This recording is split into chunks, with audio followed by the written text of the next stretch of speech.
In the stillness of the desert night, the weak neon light flickers over the old rusted crossbar. Cole Maddox, a lonely biker with scarred hands and weary eyes, steps out back and notices smoke rising from a rusted metal bin. Inside, he finds a half-burned journal with the words, "If I disappear, it's because he found the pictures," and a scrawled address beneath it. Driven by instinct, Cole rides his Harley down a dusty road to an abandoned storage shed. There, in the beam of his flashlight, he finds a frightened 10-year-old girl, her bruised face hidden behind broken crates. Clutching a torn blanket, she whispers, "Please don't let him find me." From that moment, both their lives change, where sin, faith, and redemption collide on the same road. Before we begin, tell us where you're watching from, and if stories of faith, redemption, and second chances touch your heart, make sure you're subscribed. Tomorrow's story burns even brighter. The night wind swept across the Arizona desert, dry and cold, carrying the smell of gasoline, rust, and loneliness. At the edge of Route 19 stood the rusted crossbar, a squat building with its neon sign flickering between rusted and rust. Inside, the jukebox hummed a song nobody listened to. Outside, a man cleaned the empty parking lot as if it were a ritual against the ghosts of his past. Cole Maddox, 47, moved like someone who had spent half his life fighting gravity and the other half trying to earn peace from it. His shoulders were broad, the kind that once carried a motorcycle through a storm or a man out of a fight.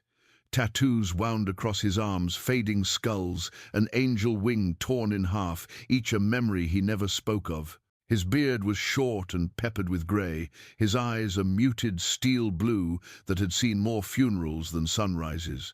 He had served time once for something he no longer defended or explained. Now, he fixed pipes and swept floors for cash, keeping his head down, his voice low, and his heart buried. He thought it would be another quiet night. But when he walked behind the bar, he smelled smoke, not the kind from cigarettes or engines, but sharp and acrid, like burning paper. He turned toward the metal trash barrel by the back fence. A faint thread of smoke curled upward, glowing orange at the rim. Cole frowned, grabbed a rod, and stirred the ashes. Amidst the grey flakes, a half-burned book lay open, a small, leather-bound journal, its corners still warm.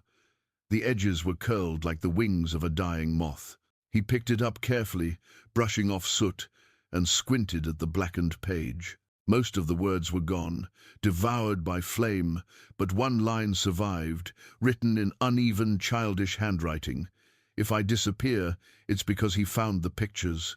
Beneath that, smudged but visible, was a hand-drawn address. The street name was familiar, the old freight yard, 2 miles north, near the abandoned grain silos. Cole turned the journal over in his hands. It was a kid's writing, no doubt. He had seen enough letters like that once from his daughter Lily, whose voice he hadn't heard since the accident 15 years ago. The memory pressed on him like sandpaper against a wound. He exhaled sharply, threw the cigarette from his lips, and muttered to no one, "What the hell is this?" He should have thrown the book away. Whatever story it held, it wasn't his business.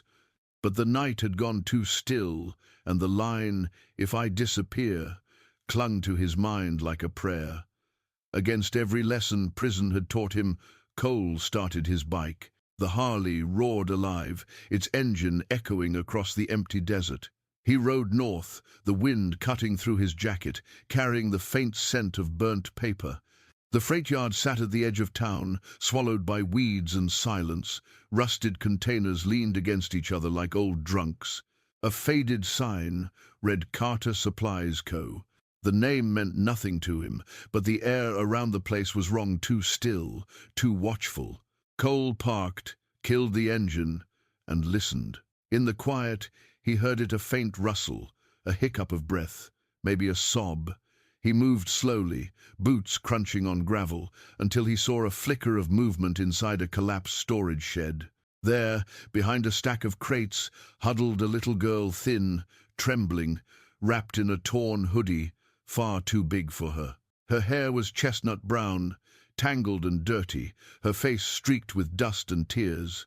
One of her knees was scraped, and her right eye was bruised purple. She couldn't have been older than 10. Cole froze, not out of fear but memory. The way her small hands clutched the fabric at her chest, it was the same gesture Lily used to make when thunder scared her. He knelt slowly, making sure not to spook the child. "Hey, kid," he said quietly. His voice came out rough, more gravel than warmth. "You hurt?" The girl's eyes darted toward him, wide and wild. She pressed herself tighter into the wall, whispering, "Don't hurt me." Cole swallowed. He'd heard those words before in alleyways, in holding cells, from people who thought every stranger was a monster. He lifted both hands, palms open. "Ain't gonna touch you. All right? Just asking." She didn't move. Her breathing came fast, like a cornered animal. Her shoes were mismatched, one pink, one blue, both worn through. On her wrist, a friendship bracelet hung loose, half burned at the edges, the same smell as the journal. Cole noticed the detail and felt the pieces click into place. "You wrote that book, didn't you?" The girl's lips trembled. "He'll find me if I talk." "Who's he?" She shook her head, pressing her face into her knees. "He found my pictures. He said I was lying. Mama tried to stop him, but—" She stopped, voice breaking. "Mama's gone." Cole's stomach turned. He looked around the shed. There were footprints in the dust, heavy ones, men's boots. Whoever hurt her might come back. He rubbed his face and muttered, "God damn it." He took off his jacket, black leather with a faded patch from his old biker chapter, and draped it over her shoulders. It hung like a tent on her small frame. "You got a name, kid?" She hesitated, then whispered, "Mia." "Mia what?" "Mia Carter." The sign outside Carter Supplies Co. hit him like a hammer. He nodded slowly. "All right, Mia Carter. I'm Cole. I ain't gonna let anybody touch you, okay?" She looked up at him for the first time, her eyes catching the dim light. They were green, too bright for a world this dark. Cole reached for the flashlight hanging on his belt. "We can't stay here. You hungry?" She nodded weakly. "Then let's get you something to eat." He guided her toward the bike, keeping an eye on the horizon. Somewhere behind the warehouses, a dog barked once. Short, sharp, warning.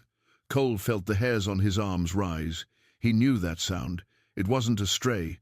It was a guard dog. Someone was watching this place. They climbed onto the Harley.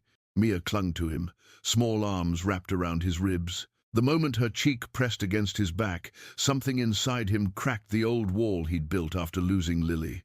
He took a deep breath and started the engine. The roar shattered the night. They rode back toward the highway, the wind slicing through smoke and dust. Behind them, in the freight yard, a pair of headlights flicked on then off again. Someone had seen them leave. Cole didn't look back. He didn't need to. He had a feeling this wasn't the end, just the spark.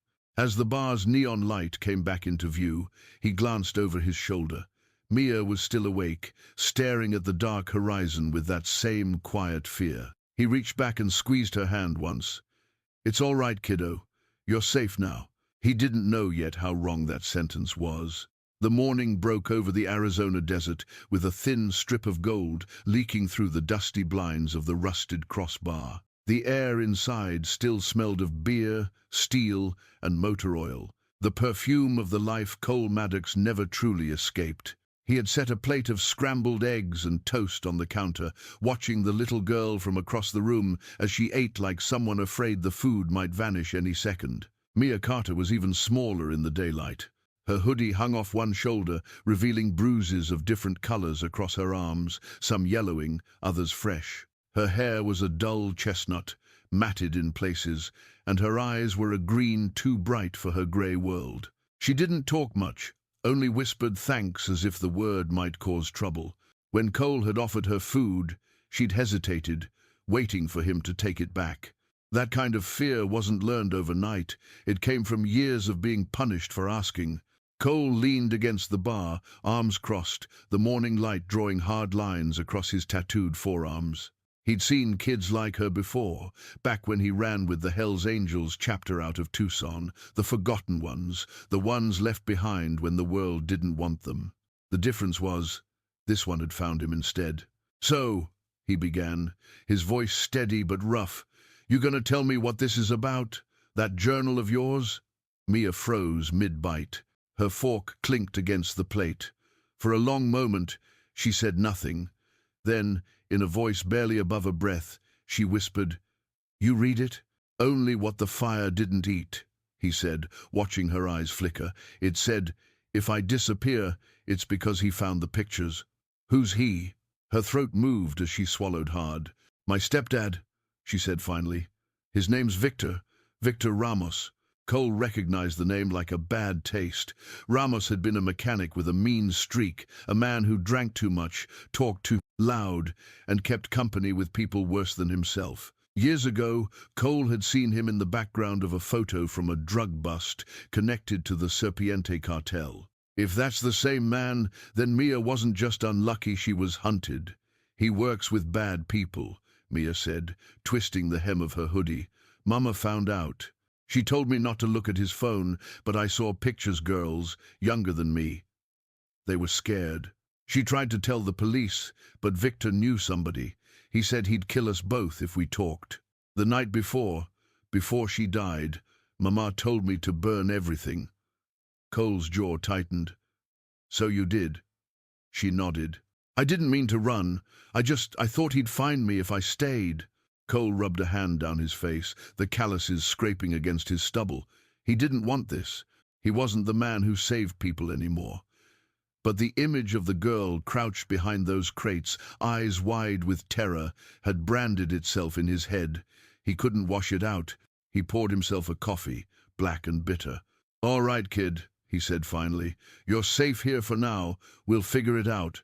The words came out before he could stop them. A few hours later, while Mia slept on the couch with his jacket over her shoulders, Cole stood outside, lighting a cigarette. The desert stretched endlessly flat, brown, merciless. The kind of place where screams disappeared into wind. He blew out smoke and tried not to think about what would happen if Ramos came looking. That's when he heard the crunch of gravel under tires. A sheriff's cruiser pulled up, the siren light flickering even though it wasn't on. Cole's instincts tensed immediately. The man who stepped out was Deputy Frank Laramie, mid-40s, paunch under his uniform, face sunburned from years on the road. He wore mirrored sunglasses, even though the sun was still low. Cole had seen him around a man who smiled too easily, but whose eyes didn't. "Maddox," Laramie greeted, voice lazy. "Heard your Harley was spotted near the old freight yard last night. Place caught fire. You wouldn't know anything about that, would you?"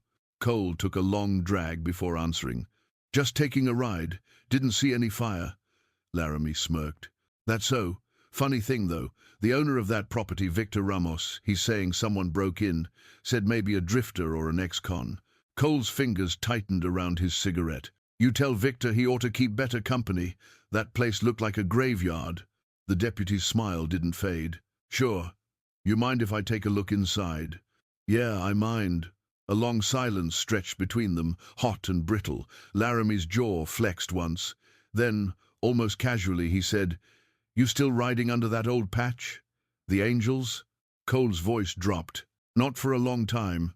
"Right, because that crew of yours, they used to get into all sorts of messes. Smuggling, stolen bikes, girls gone missing. You sure you don't want to tell me what you're hiding now?" Cole flicked the cigarette into the dirt. "I think we're done talking." Laramie stared at him for a beat longer, then chuckled, a dry sound. "All right, Maddox, but if you see that Ramos kid, tell him we're looking. Oh, and tell Mia I said hi." Cole's blood went cold. "What did you just say?" Laramie smiled wider, turned back toward his cruiser. "Small town, Maddox. Everyone knows everyone." When the deputy drove off, dust swirling in his wake, Cole stood motionless. The bastard knew Mia was here, or at least suspected. That meant this wasn't just Victor. The law was tangled in it. Inside, Mia stirred awake on the couch. She blinked up at him, eyes heavy. "Who was that?" "Wrong number," he muttered, pulling the curtain shut. But the calm was gone. His mind churned. If Laramie was talking to Victor, then staying put was suicide. He paced for a while, staring at the journal on the counter. The edges had turned brittle overnight, but the message still burned clear in his head. He walked to the storage closet and pulled out a small duffel, his go-bag. Inside were the relics of another life, a loaded .45, 2 extra magazines, a knife, and a folded map of the Southwest with notes scribbled in red ink. He hadn't planned to ever touch it again, but tonight he might need it. When Mia woke for real, he handed her a sandwich and said, "Eat up, kid. We're taking a ride soon." She frowned. "Where?" "Somewhere safer than this." Her voice trembled. "Will he find us?" Cole looked down at her, at the fear that didn't belong on a child's face. "Not if I can help it." Outside, the wind picked up again, carrying the sound of distant engines. Cole looked through the window, 2 black pickup trucks idling near the road, too far to be coincidence. He knew the type.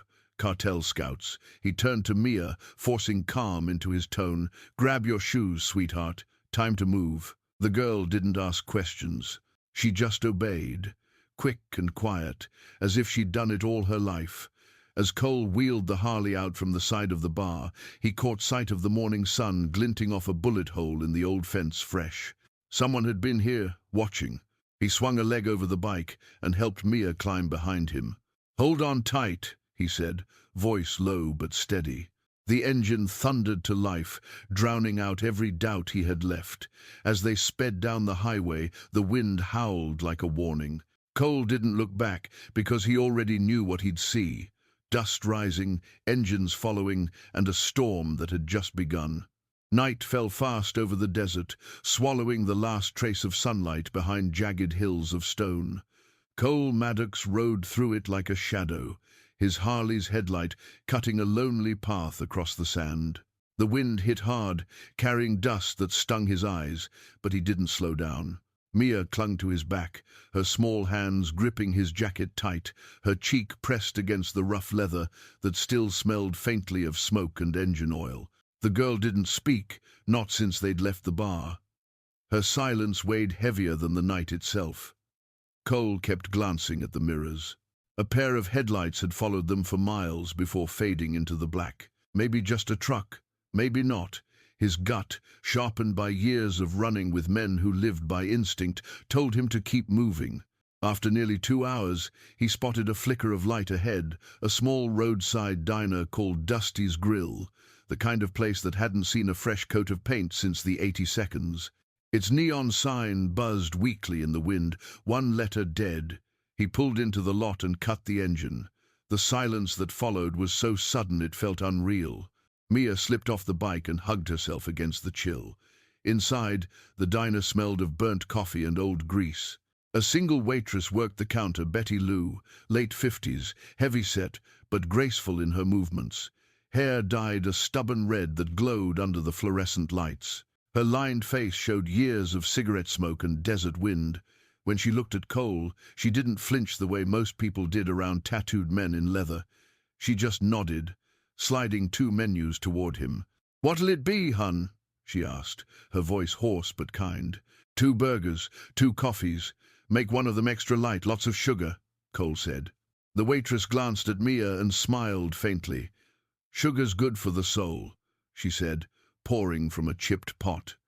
Cole gave her a small nod, appreciating that she didn't ask questions. People like Betty Lou had learned long ago not out here. They sat in the booth near the window. The radio murmured a country song about lost highways. Mia nibbled at her burger, then looked up, her voice small. "Where are we going?" "Somewhere safe," Cole said, keeping his tone low. "I've got a friend out near the border, he can help." She frowned. "You trust him?" "I trust him enough to make one call." When the food was gone, Cole dropped a few bills on the table and went to the payphone near the restroom. He dug a crumpled card from his wallet. Dale Harris, U.S. Border Patrol, Ret, scrawled in fading ink. Dale had once been his closest friend, back before the prison, before everything burned down. A tall, broad-shouldered man with a slow Texas drawl and eyes that could size you up in a heartbeat. Dale had quit the force after watching too many good people die while bad ones got promoted. Cole dialed. The line rang twice before a rough voice answered. "Yeah, it's me," Cole said. A pause. "Well, I'll be damned. Haven't heard that voice since the penitentiary gates closed." "What's the trouble?" Cole leaned against the wall. "Got a kid with me, 10 years old.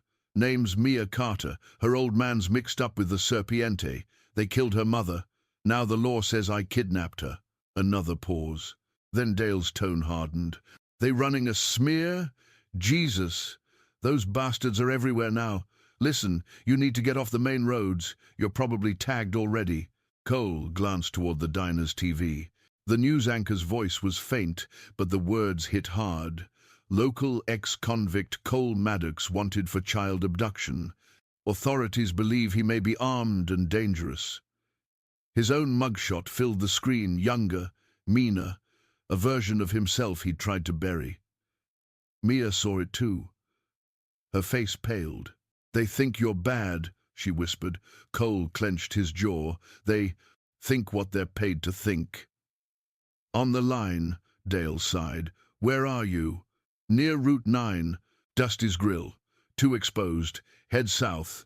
There's a gas station about 30 miles out. Looks abandoned, but isn't. Owner's an old vet named Gus. You can trust him. I'll find you in 2 days, maybe less." Cole hesitated. "You sure?" Dale chuckled grimly. "You ever know me to lie about trouble?" "No," Cole said softly. "Never. Then listen to me. Keep the kid close. Keep your gun closer. I'll get you out." The line went dead. Cole hung up slowly, then turned back toward the booth. Betty Lou was watching the TV, one hand over her mouth. She looked at him, then at Mia, then back at the screen. Her face changed, pity turning to unease. "Cole Maddox," she said quietly. "That's you, isn't it?" He met her eyes. "You didn't see me, Betty." For a long second, she said nothing. Then she nodded once, voice low. "Get the girl out the back. There's a sheriff's car parked at the gas pumps. They came in 5 minutes ago." Cole's heart kicked. "You sure?" She nodded again. "Go." He grabbed Mia's hand and led her through the kitchen. The cook, a thin man with a limp, froze mid-step as they passed, but said nothing. The back door opened to a narrow alley filled with trash cans and the smell of oil. They ran. The sound of boots echoed behind them, a deputy shouting something Cole couldn't make out. He pushed Mia forward, his hand on her shoulder. "Don't stop, no matter what." They reached the Harley just as headlights flared. The deputy, not Laramie but another one, Tom Reeves, younger, buzz-cut, the kind of man who believed too easily in orders, stepped from the cruiser with his hand on his holster. "Maddox, hands where I can see them." Cole raised his voice, calm but sharp. "There's a kid here, officer. You don't want to scare her." Reeves hesitated. His eyes darted to Mia, then back to Cole. The split second of doubt was all Cole needed. He kicked the bike's ignition. The Harley roared to life. Gravel spat as they shot past the cruiser. A gunshot cracked through the night, a warning shot. Maybe, but they were already gone, swallowed by the desert. For hours they rode, the stars wheeling overhead like cold witnesses. Cole's mind churned. The system was already closing in cops, cartel, and maybe worse. Somewhere out there, Dale was his only thread of hope. Near dawn, they reached the gas station Dale had mentioned. A faded sign read Gus's Fuel and Repairs. The place looked dead, one window boarded, another broken. But when Cole rapped twice on the door, it opened slightly. An old man peered out. Gus Wheeler, maybe 70, skin like leather, white beard cropped short, wearing a greasy mechanic's jumpsuit. His good eye was sharp, the other covered by a cracked glass lens. "Dale sent you?" he rasped. Cole nodded. "He said you could help." Gus studied Mia for a moment, then stepped aside. "You got 10 minutes." Then I shut that door again. Inside, the shop smelled of gasoline and dust. Mia sat on a stool, shivering from exhaustion. Gus poured her a cup of cocoa from a dented thermos and muttered, Ain't safe for kids out there. World's gone to hell. Cole gave a tired half-smile. Ain't news to me. As the sun rose behind the cracked windows, painting the room in gold and rust, Cole realized the road ahead was only getting darker. But when he looked at Mia, small, exhausted, but alive, he found a strange calm settle in his chest. For the first time in years, he wasn't running from something. He was running for someone. Dawn crept slowly across the desert, staining the horizon with streaks of crimson and gold. The wind carried the scent of metal, dust, and gasoline. Cole Maddox's Harley roared down a narrow road flanked by boulders, the rising sun glinting off the chrome. Behind him, Mia clung to his jacket, her thin arms locked tight, her cheek pressed against the leather. Her breath came quick and shallow, every vibration of the bike trembling through her small body. Cole's eyes scanned the road ahead, then the rearview mirror where, far behind, two black trucks surged into view, closing fast. The trucks bore the mark of the Serpiente cartel, a green serpent coiled around a rifle, painted across the doors. Dust rose behind their tires like smoke from a battlefield. Cole cursed under his breath and throttled harder, the Harley growling like an angry animal. They darted into a canyon road, a place of stone walls and echoing silence, and disappeared from sight. The engines of the pursuing trucks grew louder, bouncing off the canyon's walls, searching. Cole veered sharply left, following a faint dirt path that led toward a cluster of concrete ruins, an abandoned checkpoint once used by Border Patrol decades ago. Its sign was half buried in sand, the words U.S. Border Observation Station faded to ghosts. Cole killed the engine and wheeled the bike behind a collapsed wall. He motioned for Mia to stay quiet. They crouched in the shadow of rusted steel beams, the sound of engines fading somewhere in the distance. For a long moment, only the wind spoke. Then, faintly, the hum of tires returned. Cole's fingers twitched near the gun at his belt, a .45, with a worn grip and two notches carved into its handle, one for each man he'd rather forget. His heartbeat thudded slow but heavy, the way it used to before a bar fight or a raid. Mia tugged at his sleeve, her whisper trembling. Are they going to find us? He looked at her, her green eyes wide, frightened, too old for her face. Not if we stay quiet. But if they do? She asked. Cole's eyes hardened. Then I'll stand in front of them first. The girl nodded, pressing her lips together. She didn't cry. Something in that silence made Cole's chest ache. That kind of fear was carved deep, the kind that didn't make sound anymore. From his jacket pocket, he pulled the battered walkie-talkie Dale had given him years ago, still scratched from old service days. He pressed the side button, hoping it would catch a signal. Static filled the air, then a voice broke through, ragged but strong. Cole, you reading me? Yeah, Cole whispered. We got company 2 trucks, Serpiente insignia. They're sweeping the main road. Dale Harris's voice, deep and steady, came through with a hum of interference. Copy that. I've been tracking chatter all morning. Their leader's name's come up, Rafe Duran. You remember him? Cole froze. Rafe. Same one. Word is, he's running the Southern Division now. He's looking for a man on a Harley with a little girl. Cole's hand tightened on the radio. Rafe Duran. The name was a wound. He could see the man's face even now, broad shoulders, dark eyes that burned with charm and cruelty in equal measure, a scar running from his left ear to his jaw like a lightning strike. Rafe had once been his brother in arms, a fellow rider in the same biker chapter before Cole walked away from the outlaw life. When Cole went to prison for a job gone wrong, Rafe disappeared south. He hadn't expected to hear that name again, and certainly not tied to a cartel. I know him, Cole said quietly. He's not the kind you hide from. He's the kind who hunts. Then you'd better move, Dale warned. I'll meet you near the old watchtower by the border road. 6 hours, maybe less. Keep the girl safe, Maddox. You still owe yourself one good thing. In this life. The radio went dead. Cole set it down, exhaling hard. His thoughts were a mess of guilt and memory. Rafe laughing beside a campfire, talking about freedom and loyalty, before turning his gun on one of their own. That betrayal had burned deeper than any scar. Mia tugged at his arm again. "Who is Rafe?" "Someone I used to know," Cole said. His voice came out hoarse. "Someone who forgot what the word brother means." Outside, the engines drew nearer again, then faded. The trucks were looping back. Cole led Mia deeper into the checkpoint ruins, through a broken gate and into a small storage shed. Inside, the air was stale, littered with sand and spider webs. On a table lay an old radio receiver covered in dust. Cole brushed it off, useless. He found a blanket, tattered but warm, and wrapped it around Mia's shoulders. She huddled close, whispering, "Do you think he'll find us?" Cole hesitated. "He'll try, but he'll regret it."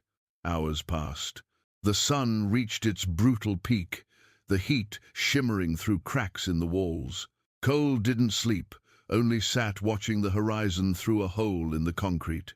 In the distance, he could see movement, 3 figures standing by one of the trucks, guns slung over their shoulders. One of them, a tall man with a shaved head and arms covered in ink, stepped forward. The serpent tattoo on his neck gleamed green in the light. He scanned the area with binoculars. His name was Luis Ortega, one of Rafe's enforcers, a man known for cutting off the trigger fingers of anyone who crossed the cartel. He was broad-chested, scarred, with a broken nose that had never healed straight. "Luis," someone called from the truck. "You see them?" Luis spat into the sand. "Not yet, but they're here. I can smell the oil." Cole watched them move closer, checking the ground for tire marks. He knew it was only a matter of time before they found the Harley's trail. He needed a distraction. He rose quietly, scanning the area. Nearby, an old fuel tank lay rusting in the sun. Cole crept toward it, loosened the valve, and let a slow stream of gas spill into the dirt. He struck his lighter and whispered, "Time to move, kiddo." He grabbed Mia's hand and pulled her toward the canyon path, just as the first flames licked across the sand. The explosion came seconds later, not big, but loud enough to echo through the valley. Luis and his men shouted, diving for cover. The distraction worked. Cole and Mia sprinted through the rocks, ducking behind ledges as smoke filled the sky. The Harley waited where he'd hidden it, and within moments the engine roared to life again. From the ridge above, Luis saw them, the glint of metal, the child clinging tight. He raised his rifle and fired, bullets sparking against the rocks. Cole veered sharply, the bike skidding in a spray of sand. "Hold on," he yelled. They tore down the canyon path, bullets chasing their shadow. Behind them, Luis radioed in. "They're headed south, toward the border road. Tell Rafe I've got eyes on the bastard." Far away, in a dimly lit hideout, Rafe Duran stood before a table covered in maps and photos. His face had aged hard, late 40s now, sharp jaw under a rough beard, eyes cold as obsidian. The left side of his jaw carried that same lightning scar, but his hair was shorter, darker, the grey beginning to show. He wore a serpent ring on his right hand, a symbol of the cartel's inner circle. When Luis's voice came through the radio, Rafe smiled faintly, a thin, cruel smile. "Alive, you said?" "Yes, boss. Him and the girl." "Good," Rafe said. "I want him breathing. The kid, too. No scratches. Bring them to me." He switched off the radio and looked at the photo on the table, a picture of himself and Cole years ago, laughing beside their motorcycles, arms slung around each other like brothers. The edges were burned, half gone. Rafe ran a thumb over the image and whispered, "You should have stayed gone, hermano." Back in the canyon, Cole and Mia broke free of the smoke, the open desert stretching wide before them. The sun was cruel, the wind relentless, but the road ahead was clear for now. Cole didn't look back. He couldn't. The past was behind him, but it was catching up fast. Night fell heavy over the desert like a curtain of ink. The stars above were sharp and cold, and the moon hung low, a pale coin over miles of emptiness. The Harley's engine purred as Cole Maddox guided it down the cracked highway toward the faint silhouette of the dry creek bridge. The air was dry enough to sting his throat. Beside the road, dead mesquite trees stood like bones against the sky. Behind him, Mia Carter leaned close, her small fingers clutching the edges of his jacket, her eyes half shut from exhaustion and fear. They had been riding for hours since escaping the canyon, their only goal: reach the border. Dale Harris's last message still echoed in Cole's mind: head to Dry Creek, I'll be there. When they finally saw the bridge, Cole slowed. The structure loomed ahead, a span of rusted steel stretching over a dry riverbed that hadn't seen water in decades. It was old, abandoned, yet still stood strong, its iron beams glowing faintly under the moonlight. The silence was eerie, broken only by the ticking of the bike's cooling engine. Cole parked the Harley behind a cluster of rocks and scanned the darkness with his binoculars. The road was empty, but the hair on the back of his neck stood on end. "Something's wrong," he muttered. Mia, her voice thin, asked, "Is this the place?" "Yeah," Cole said quietly, "but we're not alone." He didn't have to wait long to be proven right. From the north, the low rumble of engines rolled through the stillness. Headlights pierced the dark one, then two, then four. Black trucks, the same kind he'd seen before, their grills gleaming like fangs. The Serpiente had arrived. Cole's heart sank. They'd moved faster than he thought. He pushed Mia behind a boulder. "Stay low. Don't move till I say." The first truck stopped at the far end of the bridge. Men spilled out dark shapes armed with rifles, their tattoos glinting under the headlights. And then, through the dust and light, a man stepped forward. Rafe Duran. The years had not softened him. He looked like someone carved from smoke and violence. Tall, broad-shouldered, late 40s, his beard trimmed short around a mouth made for smirks. The long scar along his jaw caught the moonlight, and his eyes were black as wet stone. He wore a long coat of dark leather, and around his neck a silver pendant shaped like a serpent coiled around a bullet. Rafe smiled a cold, mocking curve of his lips. "Well, I'll be damned. Cole Maddox, the ghost of the angels himself. I thought you'd finally rotted in peace." Cole stepped out from cover, pistol drawn, his voice steady. "You should have left the girl out of this, Rafe." Rafe spread his arms. "Come on, hermano. You think I care about one scared little brat? This isn't about her. This is about you, the man who walked away from family. You remember what that cost us?"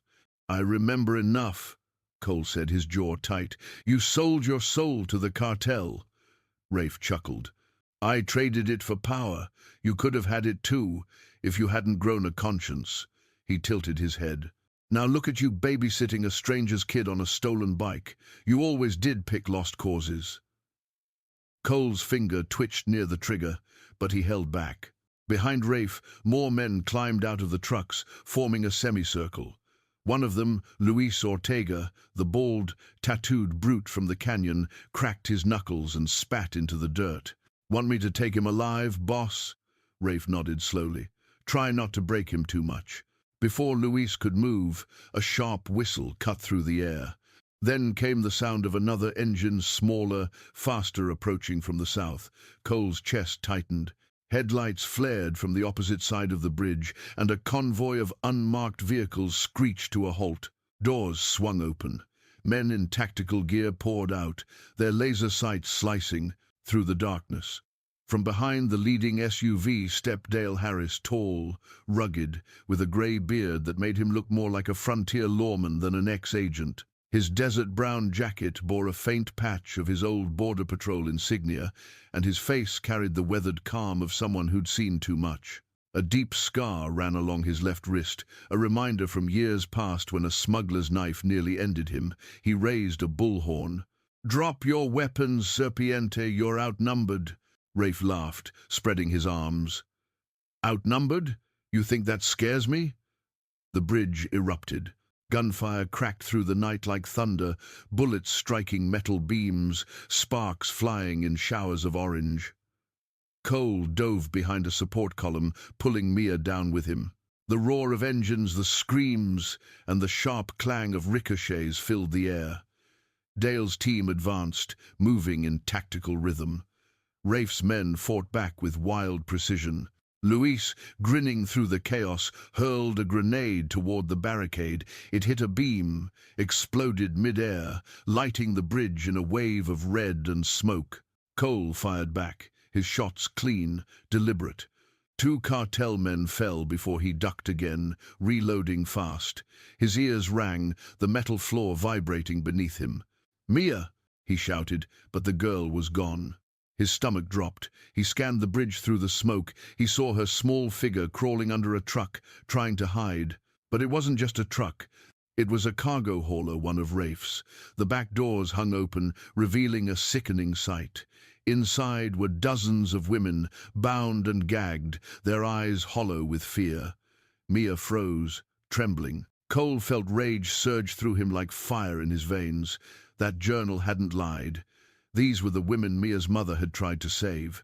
He broke cover, sprinting through the storm of bullets. "Mia, get back here!" Rafe saw him move and barked. "Don't kill him yet!" Cole reached the dive. Truck grabbed Mia and shielded her behind the tires. He fired point-blank at the driver's door, dropping a gunman before he could reload. One of the captives looked at him through the darkness, a young woman with a swollen lip and blood on her wrist. "Help us," she mouthed. Cole's jaw tightened. "You will be," he muttered, raising his weapon again. Dale's voice came through the radio, clipped to Cole's belt. "We're pushing them back. I need you to get the girl clear." But Cole wasn't leaving yet. He spotted Luis charging toward the truck, rifle in hand. The 2 men collided, fists and fury. Luis swung first, a brutal hook that caught Cole's jaw, sending him stumbling. Cole countered, smashing the butt of his pistol into Luis's temple. The man staggered but didn't fall. "You should have stayed dead, old man," Luis growled. "Maybe," Cole spat, "but I still shoot better." He fired once. Luis dropped. From across the bridge, Rafe shouted, "Enough!" The battle stilled for a heartbeat. He raised a detonator, thumb poised. "You walk away now, Cole, or this bridge burns with everyone on it." Cole froze. The detonator's red light blinked like an angry eye. Then from the shadows Dale stepped forward, rifle trained on Rafe's chest. "You won't live to see that button pressed." Rafe smirked. "Maybe not, but you won't live to stop it."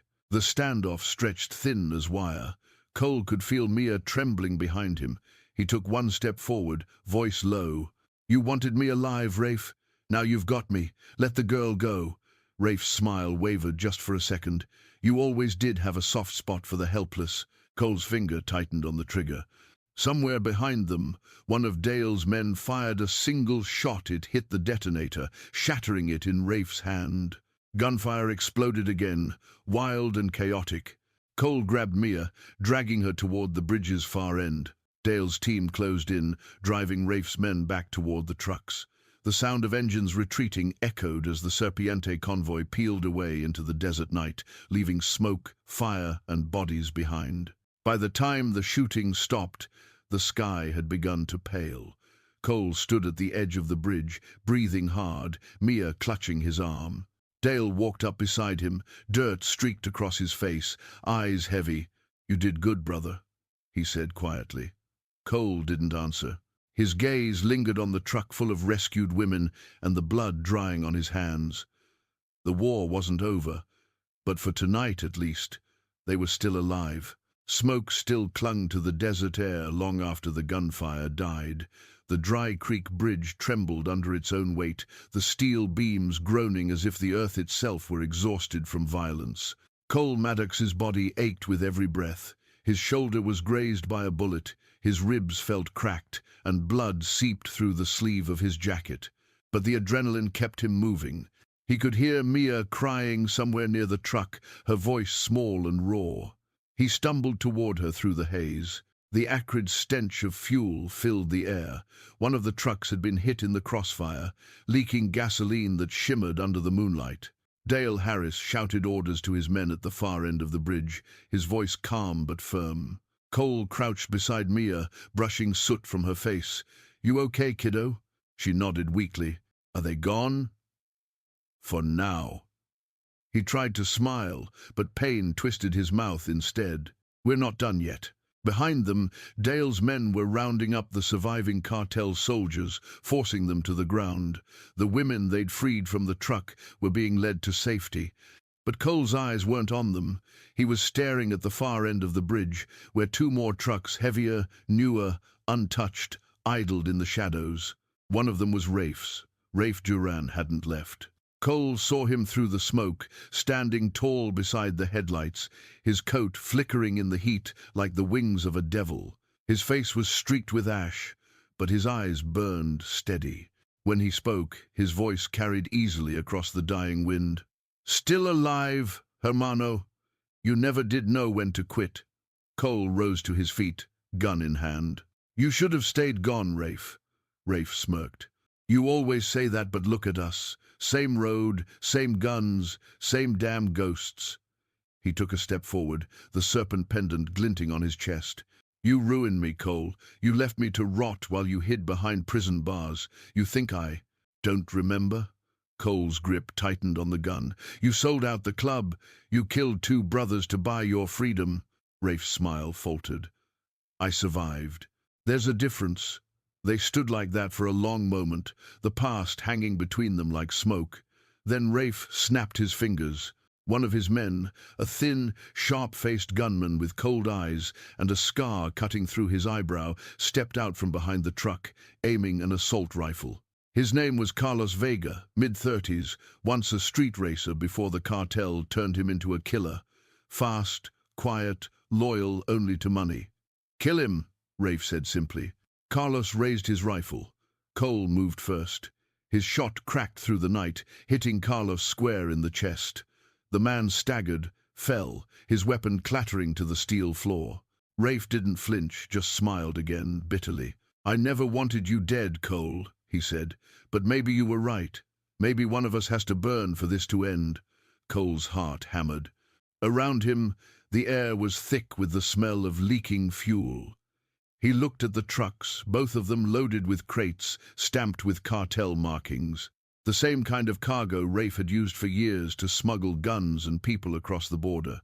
The tanks under their chassis dripped gasoline onto the bridge floor. And that's when the idea hit him, a terrible, final kind of clarity. He turned to Dale, who had just jogged over, his face smeared with grime. "Get the women out. Now." Dale frowned. "What are you doing?" Cole's voice was low. "Finishing it." Before Dale could argue, Cole moved toward his Harley, limping but determined. He unstrapped the auxiliary fuel tank from the side, the old metal cylinder he'd installed years ago for long desert runs. It was half full, heavy in his hands. He hauled it toward the center of the bridge, between the two trucks. "Cole!" Dale shouted. "Don't be stupid!" But Cole didn't stop. He grabbed a roll of detonation wire from one of Dale's men, tied it to the fuel tank, and began stringing the line along the beams. His fingers shook from blood loss, but he worked fast, methodically. Rafe's laughter echoed through the dark. "You think you can take me out with a toy bomb?" Cole looked up, his face streaked with sweat and soot. "Not taking you out, taking this down." Rafe blinked, realizing what he meant. "You'll kill yourself." "Maybe." Cole's eyes softened. "But at least I'll take your kingdom with me." Mia's voice broke the air, trembling, desperate. "Cole, no!" She ran toward him, tears cutting paths through the dirt on her cheeks. "Please don't." He knelt and pulled her into his arms.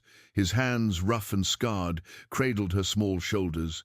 "Listen to me, kiddo. You find Dale. You ride with him till you see daylight. You don't stop, no matter what you hear. You don't look back." She shook her head violently. "You promised you'd come with me." "I did," he whispered. "And I will, just not the way you think." He took off his dog tag and slipped it around her neck. "That's for luck. Now go." Dale appeared, grabbing Mia before she could protest.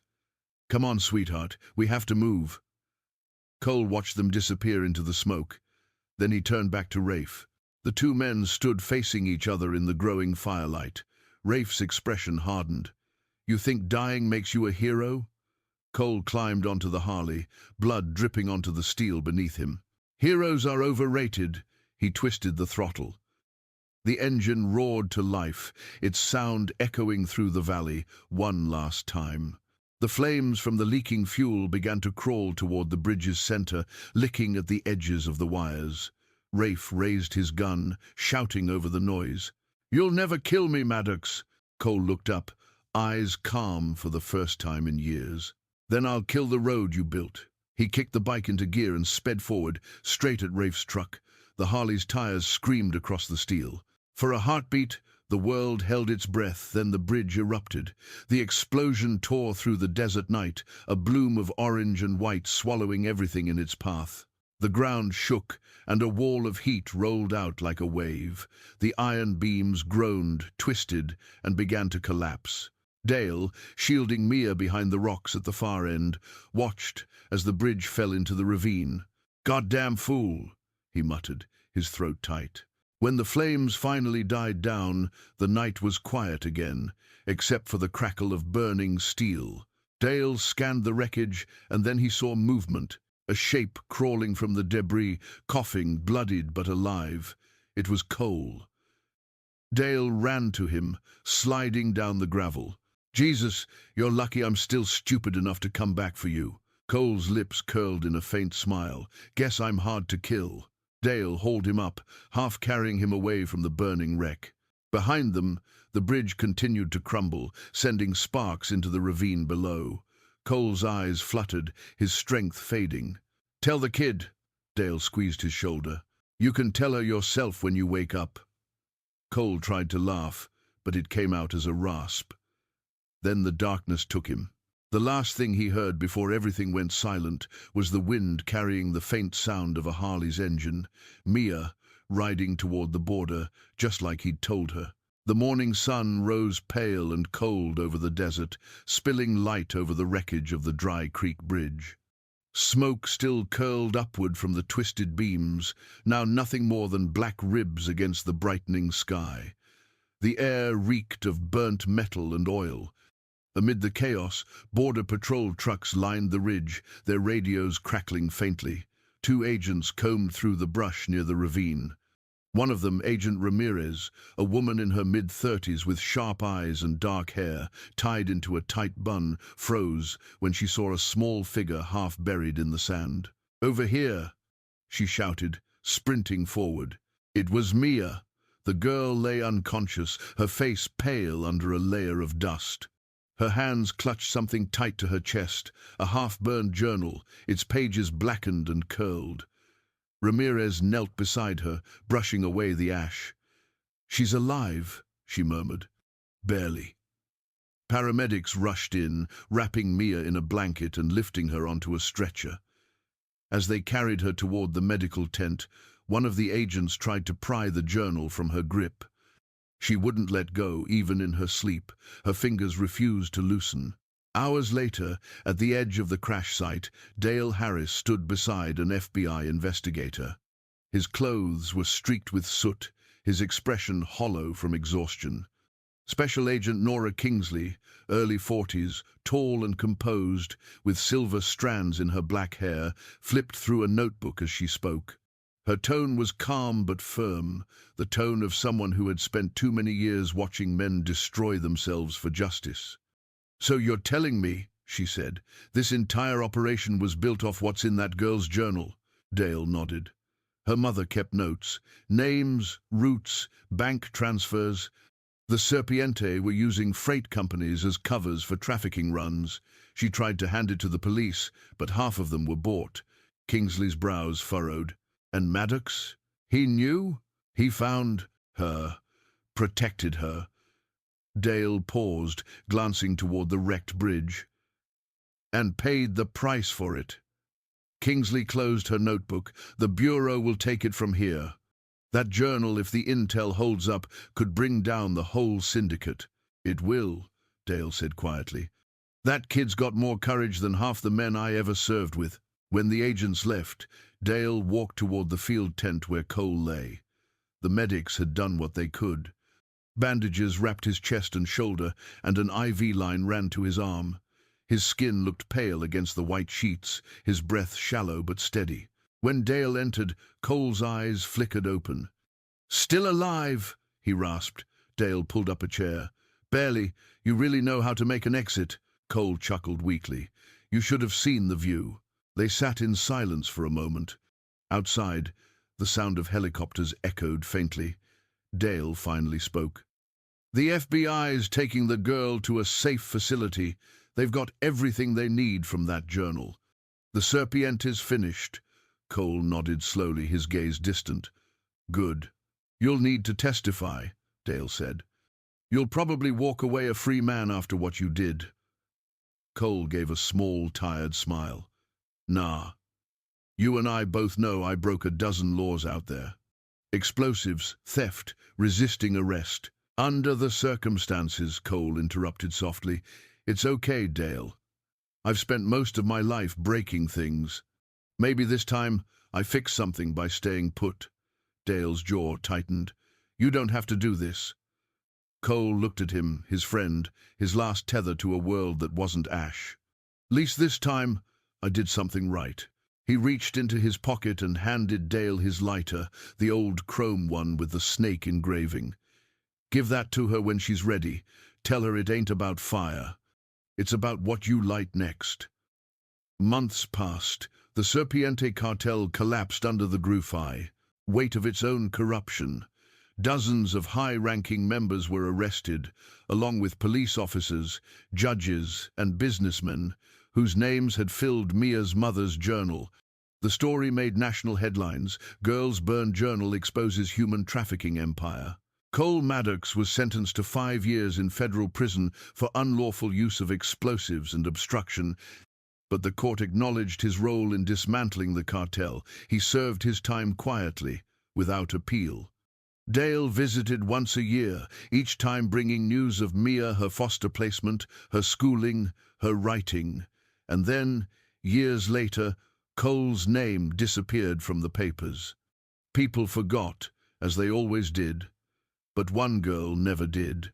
10 years later, Los Angeles, late afternoon. Inside a crowded bookstore, cameras flashed as Mia Carter, now 20, sat behind a table stacked with copies of The Burned Journal. Her auburn hair framed her face, and though her eyes were older, they still carried that same flicker of defiance. On the cover of her book was a single, half-burned page, the same she had once clutched in the desert. Fans approached her with trembling hands and words of gratitude. Some cried, some smiled, all wanted to touch the story that had touched them. As the signing neared its end, a figure lingered at the back of the line. An older man, tall, lean, his hair silver, his face weathered by years of sun and wind. A cane supported his left leg, and his jacket hung loosely on his frame. When he finally stepped forward, Mia looked up. For a moment, she didn't recognize him. Then her breath caught. "Did you ever stop riding?" the man asked, his voice low and rough but familiar. Mia's eyes filled with tears. "No," she said, smiling softly. "I just changed my road."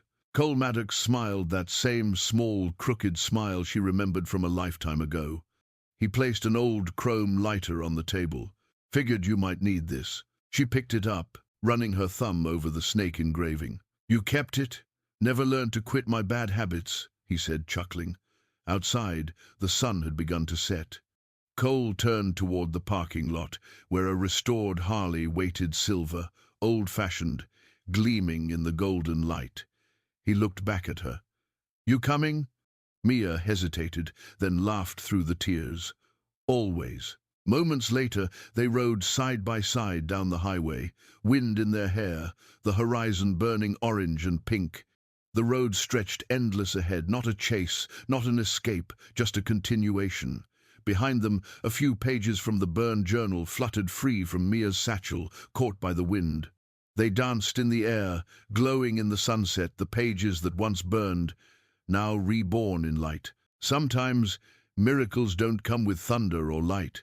They come quietly through a burned page that refuses to turn to ash, through a man who's made peace with his past, through a little girl who chooses to forgive the world instead of fearing it. The story of Cole and Mia reminds us that even in the darkest deserts, God plants seeds of redemption, No matter how lost we become, there is always a road, one lit, not by headlights, but by grace. If you believe that faith can rebuild what fire destroys, share this story with someone who needs to be reminded of that light. Leave a comment below and tell us where you saw God's hand in your own life. And don't forget to subscribe for more stories of hope, courage, and second chances. May the Lord bless and protect everyone watching, and may His mercy guide you safely through every road ahead.